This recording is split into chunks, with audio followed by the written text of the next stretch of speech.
All right, so lesson 4 is the functions and types of planting media. So remember, when you grow plants, what you grow them in is the planting medium or media. That's what we've talked about, and we've already established that.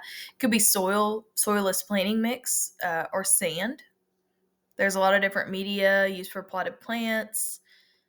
Um, all planting media must do these three things: supply the roots with the plant with nutrients and water, allow for the best root growth, provide adequate physical support for the plant.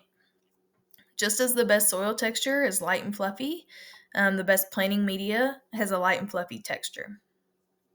So planting media are going to have, they could be garden soil. So that's what works well in the garden.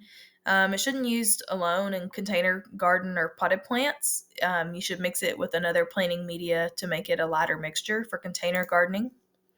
Soilless, so they contain like peat moss, vermiculite, perlite. If you've ever seen soil with like those little white dots all in it, little specks, those are perlite. So they're lightweight. They have really good drainage.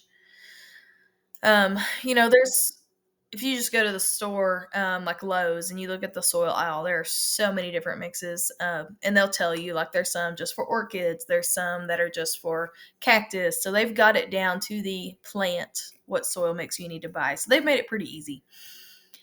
Commercial soil mixes, they may be labeled potting soil, like Miracle Grow, potting mix, things like that. So you don't want a soil that's really heavy or gritty and has really fine particles. Builder sand, sharp sand, fine bark mulch or wood mulch. These are like usually what people put on top of like landscapes. It's wood, looks like wood. It is wood that's chopped up. So it really, they don't grow well in it, but some plants may use it. It's not used for vegetables. It's used for orchids grown indoors, or mostly that's what's put on top of landscape. Good quality, well decomposed compost. This can be combined with other planting media, or used on its own as a planting medium. So soilless potting mixes are made of peat moss, vermiculite, and perlite. We talked about. So the peat moss is harvested from bogs. It's used as a dried product, but it's excellent at holding water. So this is really good at holding water and providing good drainage. Perlite is a form of volcanic rock. It's those little white rocks that you're going to see in those potting mixes. It's used for insulation.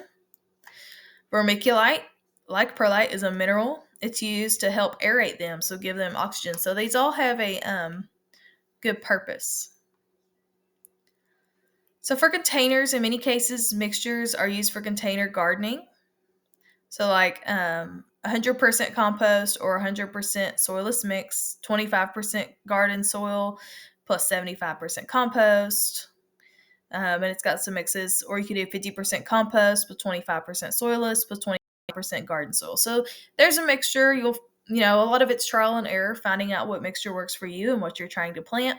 But that's what these plant scientists and soil scientists have done for you, is they figured out what soil grows which plants the best. And that's why at like Lowe's and Home Depot and nurseries, you see all the different types of soils, and they're all labeled for specific plants.